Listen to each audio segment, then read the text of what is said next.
Good morning. So I am speaking quite quietly because my partner's still asleep. I have just woken up, so excuse my face. But it's 9:20 and I have D&D at 2 o'clock this afternoon and I have loads of food prep to get done. So come along with me and get some stuff done. So this is what I've got to do today. So the extra is just if I have time or if I'm able to. But the burritos are a must do, the banana bread is a must do, the spag bowl and the meatball sandwiches are a must do. Veggie pasta I can maybe get away with doing tomorrow, but those four I definitely need to get done today. I'm going to try and get all 5, and then if I have some extra time I can do these. Okay, so first things I'm going to tackle are the meat for the burritos because I need to cook that and then cool it down. And then I also need to crack on with the banana bread so I can get that in baking whilst I'm doing other things on the stove. So let's get to it. So as I said previously, first thing we're going to do is get this mince cooked. So I'm just going to chuck this in a pan, and I'm also going to add in some burrito seasoning, and literally that's all I'm going to do for this because there's a lot of salt in a lot of the ingredients for burritos. So I'm just going to leave this as is, get this cooked, and then we can chuck this in the fridge once it's done.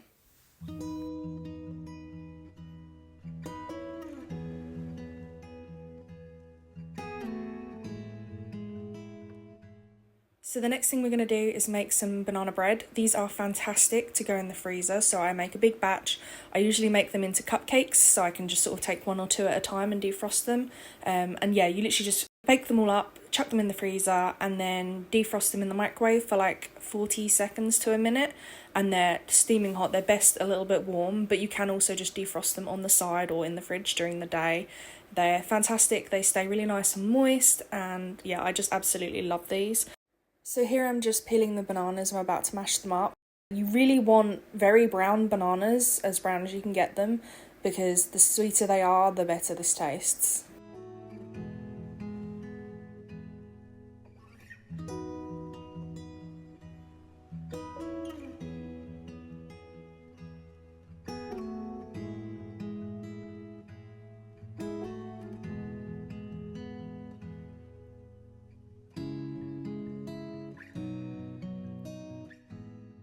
So at this point you'll see me add in additional butter in a second. That's because I remembered that I was making a double batch and I was only putting in the single amount of ingredients when I needed double that.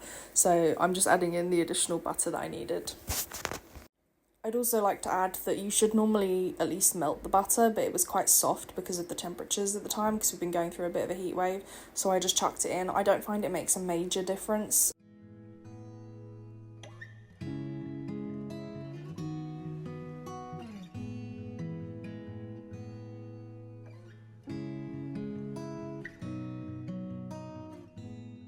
So you'll see me adding cocoa powder here, that's because we're making a chocolate banana bread. I don't mind plain banana bread, but I'm a chocoholic at heart, so I'm going to fill it with chocolate.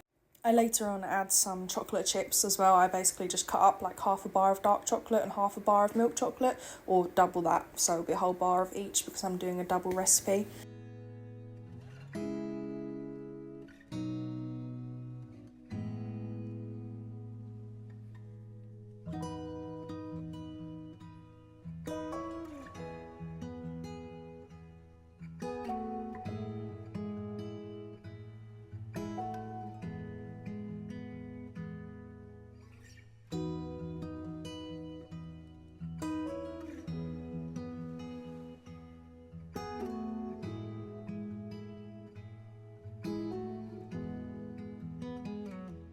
So now that I've mixed everything together, I just want to add a few additional things. So I add some chopped dates, some leftover walnuts that I had in the cupboard, and then I also add some chia seeds, some milled flaxseed, and I think that's it.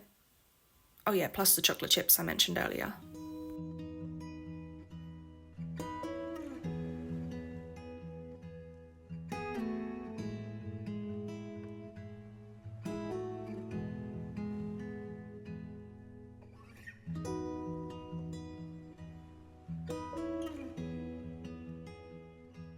Now that that's all mixed in, all I need to do is chuck them in the cupcake tray and stick them in the oven for about 25 minutes, I think it is normally. It really depends on how much you put in the cupcake cases, because if you fill them up quite a lot, then obviously it's going to take a little bit longer for the middle to set. I tend to just go by vibes, but rule of thumb is sort of around the 20-minute mark.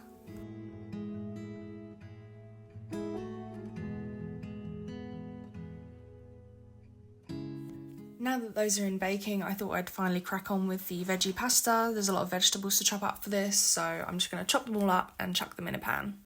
I'll add a little bit of salt and pepper and olive oil to this initially to cook, but I will go quite lightly on the salt and pepper because I will be putting in some seasoning cubes later that I already have in the freezer.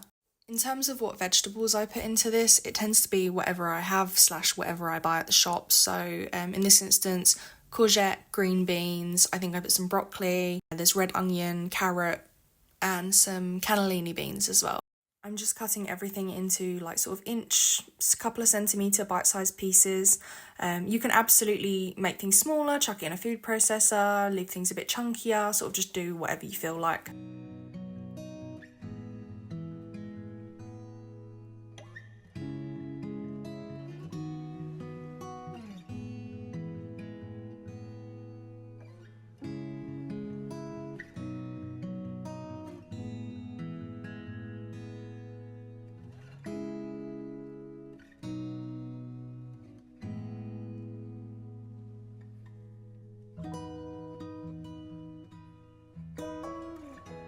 And of course I knew I'd forget mentioning one of the vegetables. I actually added in sweet corn this time. I've not normally done that before, but I just thought adding in another veggie can't do any harm. I will also have all the recipes that I made in this video in the description below, and if you guys can give me your opinions on what you think about this style of video. I do cut out a lot of the repetitive stuff, so it'd be really good to know if you guys want me to do an even longer video with all of that left in. So the first batch of banana bread is done, so I'm going to grab these out of the tray and stick them on a rack to cool, and then add in the next batch into the oven. So the next thing I'm going to do is prep a load of onions. I need to add onions to the veggie pasta, and I also need to prep them for spaghetti bolognese. So I have a load of really small garden harvested onions that I grew this year. I planted them a bit late, so they didn't get very big. They're about the size of shallots. So I decided to do the grueling task of peeling them all and chopping them all. Thankfully, I have a mini chopper that will do most of the chopping for me. So let's get through this. I also want to add, for those of you who have never grown onions at home before, oh my god, these are so much spicier on the eyes than normal shop bought onions. I couldn't believe it. I was there literally with tears streaming down my face. My partner came down to check on me and see how I was getting on, and he was like, "What's the matter? Are you okay?" And it's like, no, I'm fine. It's just these damn onions.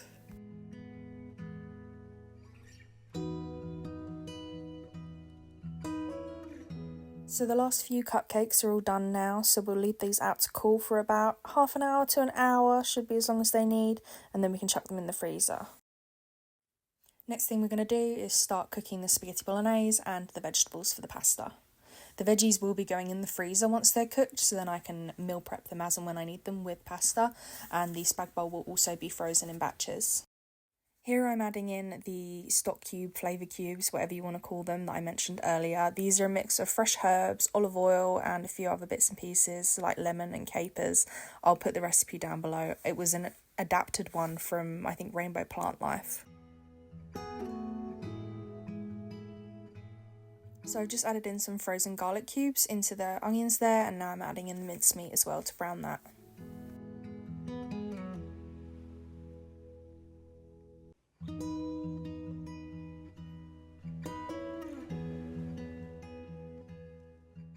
Now that the mince is browned, I'm just going to add in my herbs. So I've got oregano, thyme, basil. I didn't have enough dried basil, so I added in some fresh as well. Here I'm just adding in an oxo cube, as well as some tomato puree. Here I'm actually using some tomato powder that I made from tomatoes that I grew in the garden last year. I'm just using that up to get rid of it. And then of course you want to add in a bit of salt and black pepper. Next we're just going to add in a couple of cans of tomatoes plus a bit of water, and I forgot to do it here, but you also need to add in a dash of Worcestershire sauce. While that simmers, we're going to add in the beans and the sweet corn to the veggies. They don't need to cook for very long at all because they're going to be reheated when they're frozen, so I'm going to be turning off the heat in a second. Now that the veggies are mostly cooked, I'm going to stick them in some super cubes to freeze them ready for meals later on in the week.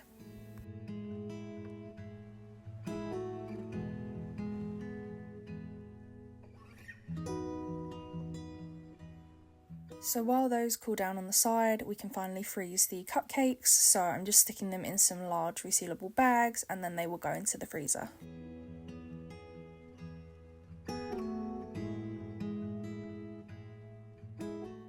I love a good checklist, so here I'm just ticking off the few things I've done already. At this point, I'm still hopeful I can get everything done, but if I'm honest, we don't. Next thing I do is prep some veggies for burritos as well as meatball sandwiches. So meatball sandwiches have like a pickled slaw that goes in it, and I use red cabbage for that. And in burritos, I use just raw red cabbage sliced up as well as some garlic scapes that you'll see me chop in a second.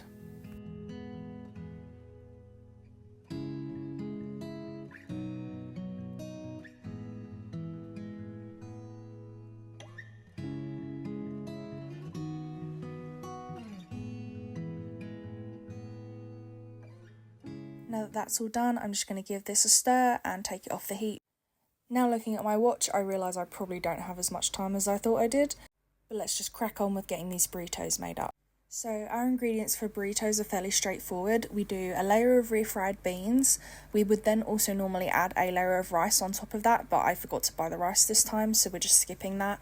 Next, then we would add the burrito mince and then the veggies, so the red cabbage, sweet corn and the garlic scapes. Then we'll add in cheese for me and jalapenos for my partner. We'll both have salsa, and then we just wrap it all up together and wrap it in tin foil ready for the freezer.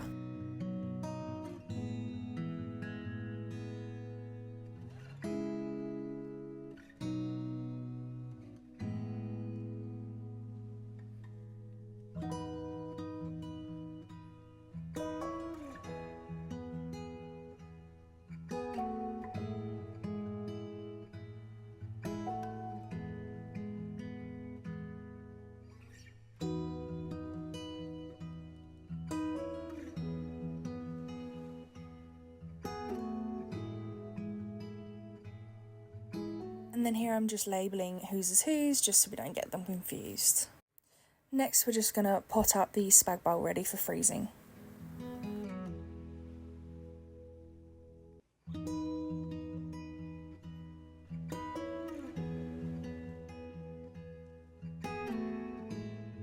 Here I'm just stacking them up so that they can cool down still on the side without taking up the whole side.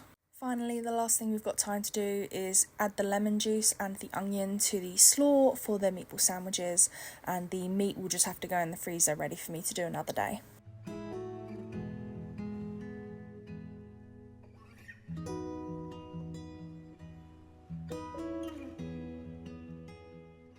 So we've got one last thing we can tick off the list, and I'll get to the meatball sandwiches the next day, and the extras will just have to wait for another time.